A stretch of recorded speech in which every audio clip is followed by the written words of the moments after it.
एक सेठ था, रात को 12 बजे सो रहा था। एक सपना आया सेठ को। रात को 12 बजे उसके सपने में लक्ष्मी आई। लक्ष्मी ने कहा, सेठ 25 साल से तेरे साथ हूं, अब मेरा मन है कि मैं किसी और के घर चली जाऊं। सेठ ने कहा, लक्ष्मी पागल हो गई, तेरे कारण मैं सेठ हूं, तेरे कारण मुझे जय जिनेंद्र है, तेरे कारण मुझे लोग राम राम करते हैं, तेरे कारण रोज दुआ सलाम करते हैं, तू चली गई तो इस गांव में मुझे कोई पूछने वाला नहीं। लक्ष्मी ने कहा, देख सेठ, मेरा स्वभाव चंचल है, आज तेरे पास हूं, कल किसी और के पास चली जाऊंगी। मैं स्थायी नहीं रहती हूं, मैं चंचल हूं। कभी देखा आपने सरस्वती और लक्ष्मी, दो देवियां, सरस्वती की तस्वीर, सरस्वती हमेशा बैठी है, कभी खड़ी फोटो नहीं बनती है। लक्ष्मी की कभी बैठी नहीं बनती, वो खड़ी रहती है। मैंने कहा, ऐसे चित्र क्यों बनते हैं? सरस्वती कहीं भी देखना वीणा लिए आसन लगाए बैठी है, लक्ष्मी खड़ी है। मैंने पूछा ऐसा क्यों है? तो बोले, एक बात ध्यान रखना, लक्ष्मी का स्वभाव चंचल है, वो आती भी है और जाती भी है, वो आएगी और चली जाएगी। सरस्वती का स्वभाव थोड़ा अलग है, एक तो वो आती नहीं है और आ जाए तो फिर छोड़कर कभी जाती नहीं है। ध्यान रखना। आपने ये तो सुना होगा कि कई लाखपति खाकपति हो गए, कई करोड़पति सड़क छाप हो गए, लेकिन कभी नहीं सुना होगा कोई ज्ञानी अज्ञानी हो गया। ऐसा कभी नहीं हुआ करता है। सरस्वती आ जाए तो फिर छोड़ करके जाती, वो बैठ जाती है। बहुत मुश्किल से मिलती है सरस्वती। ध्यान, लक्ष्मी तो कमा सकते हो, सरस्वती बहुत कठिन होती है। सेठ ने कहा कि लक्ष्मी, तू सब कुछ कर ले, मुझे छोड़ के मत जा। लक्ष्मी ने कहा, मैं जाऊंगी तो जरूर सेठ, मेरा टाइम हो गया है, पूना वालों के प्रवचन समाप्त का टाइम हो गया है, ज्यादा मत खींचो, मैं जाऊंगी। सेठ ने कहा, लक्ष्मी तुझे जो कम करना है कर ले, एक आध रिश्तेदार कम कर ले, लेकिन तू कम मत हो, तू पूरी रहे यहां। देख, मैंने तेरे लिए सब कुछ छोड़ दिया, घर छोड़ दिया, रिश्ते नाते छोड़ दिए, मंदिर जाना बंद कर दिया, साधुओं के प्रवचन में जाना बंद कर दिया। किसके लिए? तेरे लिए। तू ही मुझे छोड़कर जा रही है। लक्ष्मी ने कहा, मैंने कब कहा था तू ये सब बंद कर दे, ये तेरी बुद्धि थी, मैं क्या कर सकती हूं, लेकिन मैं जाऊंगी। सेठ ने कहा, कुछ तो रहम कर देवी। लक्ष्मी ने कहा, सेठ 25 साल से तेरे साथ रह रही हूं, मुझे तुझसे प्रेम हो गया। अरे बोले, प्रेम हो गया तो क्यों जा रही है? बोले, प्रेम में थोड़ा विरह और ज्यादा मजा देता है, इसलिए मेरा जाना जरूरी है। लेकिन सेठ तू इतना रो रहा है, गिड़गिड़ा रहा है, तो चल, मैं जाते जाते तुझे एक वरदान देती हूं। अरे सेठ ने कहा, वरदान? बोले, हां दे दे। अब सेठ को मजा आ गया। उसने कहा, एक वरदान में 12 न्यारा हो जाऊंगा, दे दे। लक्ष्मी ने कहा, ध्यान रख। एक क्या हुआ, एक बार एक शिव जी के मंदिर में एक चोर चला गया, और जैसे ही गया शिव जी प्रकट हो गए। बोले, मांग वरदान। अरे उसने कहा, यार वरदान? हम जैसे को वरदान, बेईमानों को वरदान? शिव जी तो भोले भाले, उन्होंने कहा, मांग ले। लेकिन एक बात ध्यान रखना, चोर भी क्या एक बानिया। उसने कहा कि एक बात ध्यान रखना, वरदान एक ही दूंगा, दो नहीं दूंगा। बनी ने कहा, ठीक है, एक ही वरदान बहुत है, एक में ही 12 न्यारा हो जाऊंगा। तो शिव जी ने कहा, मांगो। बोले, रुको, ध्यान रखना, बनिया बिना मीटिंग के कुछ नहीं करता। बोले, समय दो, उसके बाद वरदान मांगूंगा। शिव जी ने कहा, दिया समय। बोले, 1 घंटे का समय दे दो, बिना 1 घंटे के समय के मैं वरदान नहीं मांग सकता, मैं घर होके आता हूं। शिव जी ने कहा, जा हुआ घर। घर गया, आंगन में बूढ़ी मां बैठी थी, जन्म से अंधी थी बेचारी। उसने कहा, मां, शिव जी प्रकट हुए हैं, वरदान दे रहे। बोले, चल, तेरे जैसे बेईमान को कोई भगवान वरदान देगा? अरे बोले, दे रहे हैं, चिंता मत कर, एक सलाह दे दे। बोले, क्या वरदान मांगू? मां ने कहा, बेटा सही में प्रकट हुए? बोले, हाँ। तो बोले शिव जी से कहना मेरी माँ जन्म से अंधी है, उसको आंखें दे दो। अरे उसने कहा बुढ़िया 80 साल तो दुनिया देखी नहीं, 20 साल देख के क्या कर लेगी। अंदर गया, पत्नी से पूछा, शिव जी प्रकट हुए, बोल क्या वरदान मांगू। उसने कहा क्या वरदान मांगू, तुमको अकल नहीं है। 15 साल शादी को हो गए, बच्चा नहीं है, एक बच्चा मांग लो। अरे उसने कहा पागल है क्या, बच्चे तो अनाथ आश्रम से मिल जाएंगे। भगवान पे प्रकट हुए हैं, समझ गई कि ये कुछ भी नहीं मांगेगा, बाप बड़ा ना भैया, सबसे बड़ा रुपया। चला गया शिव जी के पास, शिव जी ने कहा मांग वरदान। बोले दोगे, बोले हाँ, बोले दोगे, बोले पक्का, बोले अरे यार तू अपने जैसा बेईमान क्यों समझ रहा है, जब बोल दिया दूंगा तो दूंगा। तो बोले दो शिव जी मुझे वरदान। बोले क्या, बोले एक बात याद रखना, एक ही वरदान मांगना, दो नहीं। बोले नहीं एक ही मांगूंगा, आप चिंता मत करो। बोले मांग। उसने कहा मेरी माँ अपने पोते को सोने की थाली में खाना खाते देखे। कुछ लोगों को घर जाके समझ में आएगा। एक ही वरदान चाहिए, बस एक, ध्यान रखना।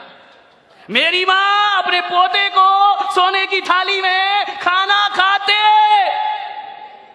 अरे शिव जी ने कहा लपेट लिया मुझे। बोले ध्यान रखना, एक वरदान, बनियों से सावधान। देखो सरकार भी लिखती है दीवारों पर, मैंने पढ़ा मिलिंद जी, एक दीवार पर लिखा देश के सच्चे नागरिक बनिए। समझ आ गया क्या, देश के सच्चे नागरिक और कोई नहीं, ध्यान रखना। मान्यवर सेठ से लक्ष्मी ने कहा वरदान मांग। सेठ ने कहा लक्ष्मी एक दिन की मोहलत दे दे। बोले दी, कल जाऊंगी, ध्यान रखना। सेठ की 4 बहुएं थी।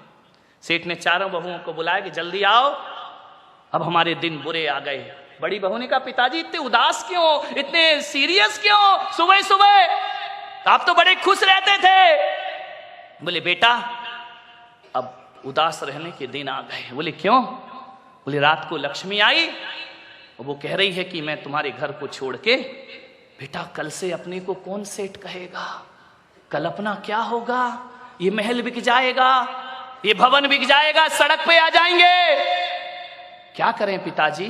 बोले एक वरदान लक्ष्मी दे रही है, लेकिन वो कह रही वरदान एक ही दूंगी, दो नहीं।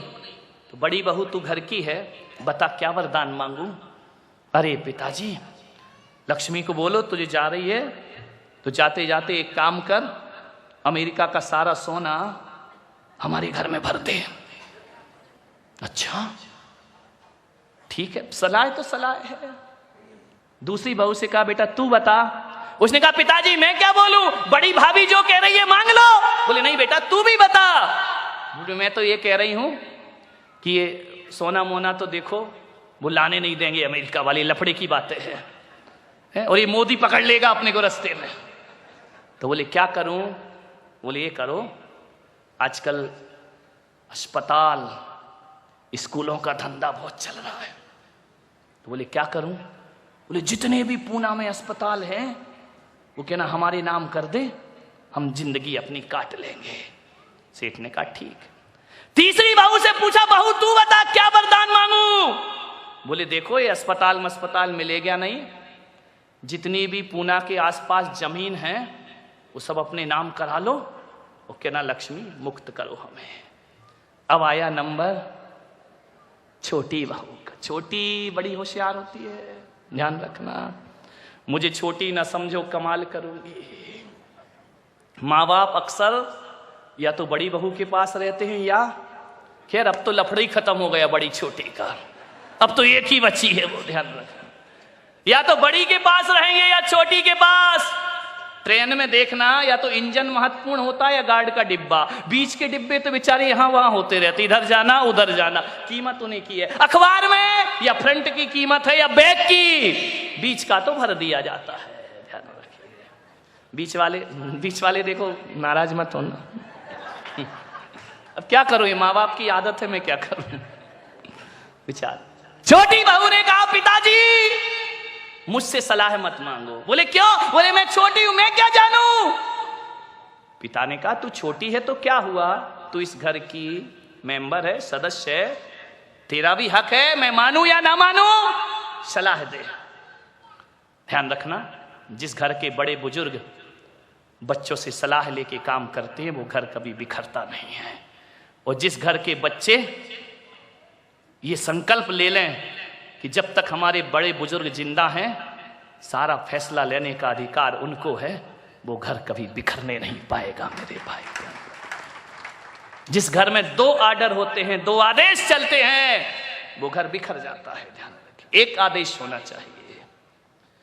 छोटी बहू ने कहा पिताजी मैं कुछ नहीं जानती, मैं इतना ही कह सकती हूं कि लक्ष्मी से इतना ही कहना, मुझे ना पैसा चाहिए ना रुपया चाहिए। बोले पागल हो गई क्या, जिठानियों ने कहा।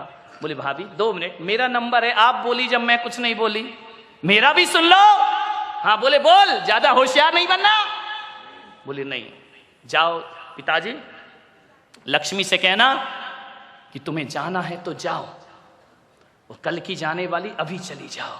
जिठानी ने कहा देख फिर तूने बेअकल की बात की, बाप बड़ा ना भैया सबसे बड़ा, और तू कह रही कि नहीं चाहिए पैसा। बोले भाभी सुनिए प्लीज, जाओ लक्ष्मी से कहना तुझे कल की जाने वाली आज चली जा, एक वरदान दे करके जा कि तेरे जाने के बाद हम चारों बहू बेटियों में प्रेम बना रहना चाहिए, पैसा नहीं प्रेम मांगिए पिताजी। सेठ ने कहा अच्छा। रात को 12 बज गए, फिर लक्ष्मी आई तो सेठ मैं चलूं। सेठ ने कहा वरदान का क्या होगा? हाँ हाँ हाँ वरदान ले ले, बोल क्या वरदान चाहिए। बोले लक्ष्मी तू जा रही है? बोले हाँ। बोले जा। अरे लक्ष्मी ने कहा पागल हो गया, कल तो मेरे चरणों में गिर रहा था, रो रहा था कि मुझे छोड़कर मत जा। लक्ष्मी ने कहा इसी वक्त चला जा, इसी वक्त जा। सेठ ने कहा एक वरदान दे दे देवी। बोले क्या? तुझे जाना है तो जा, कभी मत आना, लेकिन जाते जाते वरदान दे कि तेरे जाने के बाद गरीबी में भी हम चारों बहू बेटियों में प्रेम बना रहे, इसके अलावा हमें और कुछ नहीं चाहिए। लक्ष्मी ने कहा एक बार और सोच ले सेठ। बोले सोच लिया। बोले सब चला जाएगा। बोले जाने दे, प्रेम होना चाहिए। तो लक्ष्मी ने मालूम क्या कहा? लक्ष्मी ने कहा सेठ सोच लिया? बोले हाँ। बोले पक्का? बोले पक्का। तो चल सेठ, आज से मैं तेरे घर को छोड़ के कभी नहीं जाऊंगी। सेठ ने कहा ऐसा क्यों? लक्ष्मी ने कहा जिस घर में प्रेम रहता है वहां लक्ष्मी का वास हुआ करता है, ध्यान रखिए। और जहां प्रेम नहीं होता वहां निर्धनता होती है। सेठ ने पूछा लक्ष्मी तुम कहां रहती हो? गुरुवो यत्र पूज्यन्ते वाणी यत्र सुसंस्कृता अदंतो कलहो यत्र तत्र शक्र वहां में हम। लक्ष्मी ने कहा जिस घर में गुरुओं का आदर होता है, गुरुओं की पूजा होती है, और जिस घर में ध्यान रखना वाणी में सभ्यता होती है, और जिस घर में प्रेम होता है वहां लक्ष्मी का वास हुआ करता है, ध्यान रखिए। मान्यवर आपके घरों में गुरुओं की पूजा होती है? आपकी वाणी में सभ्यता है या असभ्य बोलते हो? लक्ष्मी आपसे नाता तोड़ देगी, ध्यान रखना। और जहां पर प्रेम होगा वहां लक्ष्मी का वास हुआ करता है। आज के प्रवचन की 3 ही बातें याद रखना, गुरुओं की पूजा, वाणी में सभ्यता, और प्रेम घर में हो वहां लक्ष्मी का वास हुआ करता है।